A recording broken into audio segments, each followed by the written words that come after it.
dear students, welcome to my channel English with Professor Arup Mondal. Today we are going to focus on a very important poem by Andrew Marvell, To His Coy Mistress. Now, To His Coy Mistress is a fine specimen of a metaphysical poem. Now, metaphysical poem is such kind of a poem which uses a sort of metaphysical conceit. What is a conceit? Conceit is a type of startling comparison, a far-fetched comparison.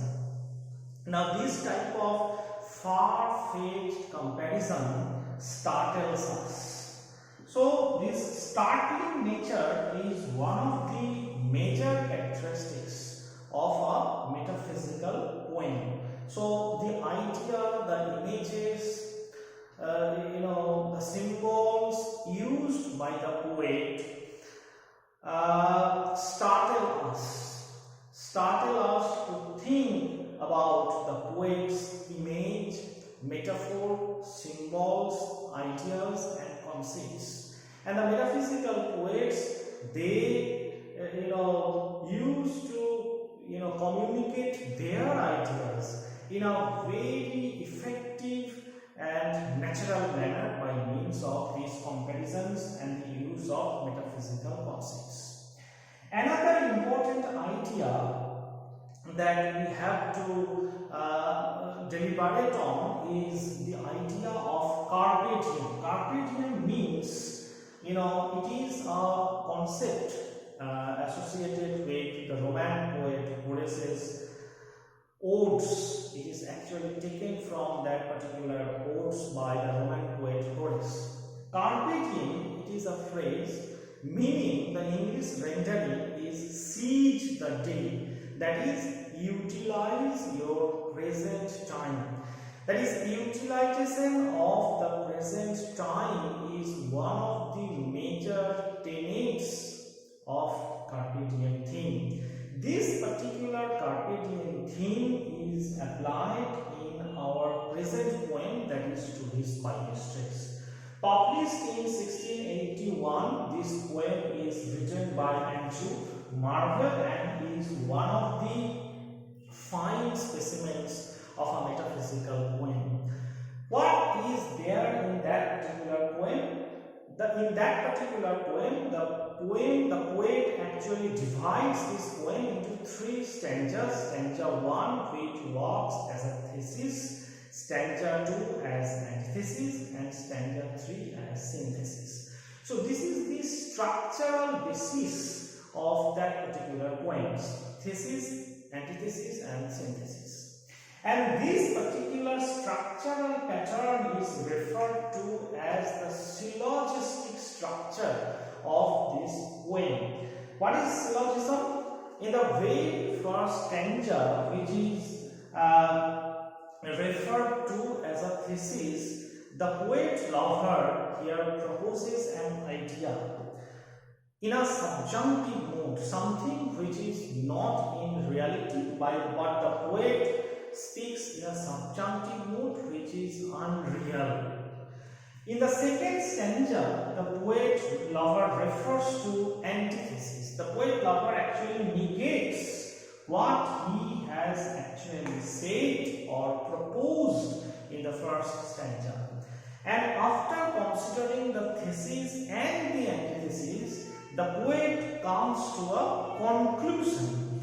And this conclusive statement is, recorded in the last part of that particular poem, that is the synthesis. So, structurally speaking, this poem is divided into three parts: thesis, antithesis and synthesis. And this makes this poem as a syllogistic poem having a syllogistic structure. What is there in the thesis or in the first stanza? In the very first stanza, the poet lover proposes his love to his beloved. But the beloved is very slow in responding to the call of the lover. And as the title suggests, coy here sigh, slow in responding to the call of the lover. So the lover actually, rationalizes his claim, rationalizes his demand. Whatever he demands has a real basis. What is actually the lover's claim? The lover's claim is a sort of physical enjoyment in love. So this physical sort of love making is the objective of the lover, but the beloved is reluctant, unwilling to respond to this type of physical call of the lover. So the lover starts rationalizing. And how does he start rationalizing? At the very beginning of the poem, the lover speaks in a subjunctive mode. The lover reminds the beloved that their time is very limited, their space is very limited. And as time and space are very limited, the lover and the beloved should not waste any time in their love making. Had they been allowed to live for an infinite period of time, and had they been allotted infinite space, they would not have been in a problem. They would not have faced any problem. In that case, the beloved's coyness, the beloved's shyness would have been valid. This is the subjunctive mode. The lover says, whatever you are expressing, your reluctance, your unwillingness, would have been justified had we been given enough time and enough space. In that case, the lover would have made love to his beloved in a very slow manner, and the lover would not have minded the reluctance on the part of the beloved. The lover would have praised the beloved, her entire body, for a long period of time. The lover would have, spent his time maintaining a distance from the beloved. One particular reference is being given in the very first stanza, that is the Indian Ganges, and the other is the Humber River, which is situated in England. So here, you can understand the distance between the Humber River and the Ganges River.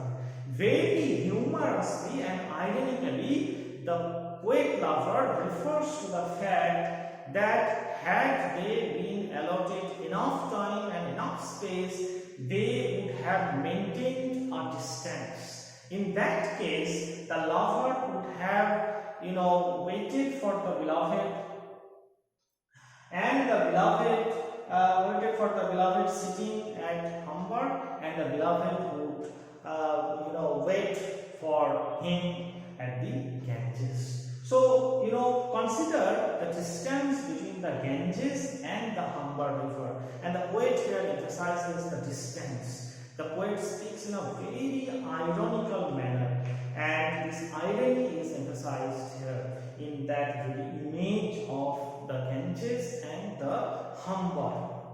Now come to the second stanza, where the poet, whatever the poet lover has said in the first stanza is being refuted, negated by the poet lover in this particular stanza, second stanza, where he comes back to reality, from subjunctive mode to reality.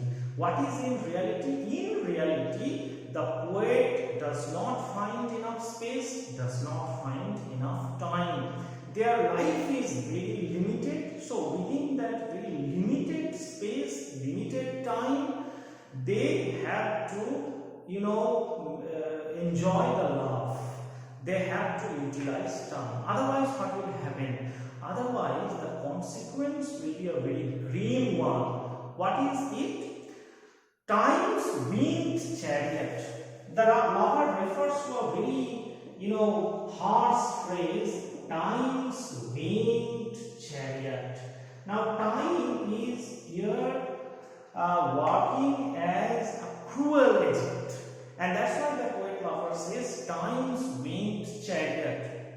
Time is like a monarch who is hurrying forward, and gradually we are moving towards the ultimate destination, the eternal destination. No one can avoid that eternal destination. What is that eternal destination? That eternal destination is death. No one can avoid death. Death is unavoidable. Death, everyone has to accept death. So time's winged chariot is hurrying near. So we are gradually moving towards that aging process. So what is the value of wasting time in this manner? So there is no value in the point raised by the beloved. So the lover justifies the claim that whatever he has said in the first stanza, is a sort of unreality, and whatever he refers to in the antithesis part is a sort of reality. So they have to accept the reality, they have to consider the reality. And finally, in the third stanza, the poet lover comes to a conclusion by referring to now, therefore, what they should have to do. They should have to make love. How? Just like amorous birds of prey. The poet lover says, just like amorous birds of prey. The image is very strong sort of image, amorous birds of prey. Just like amorous birds of prey engage in love making, so they have to engage in this sort of love making with full force, with full violence and full urgency. So they are in a very urgent situation to make love. They should not consider the social injunctions in making their love, in living their life according to their own wishes, according to their own plan of their life. So the lover proposes that they should make love without wasting time, and in this manner the carpe diem theme is applied. In this manner, if they can utilize time, if they can make love in a violent manner, just as the birds of prey, they can defeat time. How can they defeat time? Literally, defeating time is not possible, but in a metaphorical sense, they can defeat time by utilizing time. If they can utilize time, time is being defeated. If they don't utilize time, time will devour them up, time will destroy them up, time will take them within its mouth and chew it up and destroy it. So this is the nature, destructive nature of time. So the poet's only intention is to defeat time. How to defeat time? By properly utilizing time. That is the main intention of the poet lover. In this way, the poet lover rationalizes his claim to his beloved and establishes his own point. And that is a fine specimen of metaphysical poem, where the theme of carpe diem, which is taken from the Roman poet Virgil's odes, the Roman poet Horace's odes, 23 BCE. So from that particular poet Horace, this idea of carpe diem is being applied in this poem, and the structure of that particular poem is very interesting, which is referred to as a sort of syllogistic structure. Hope you have understood this poem. Thank you.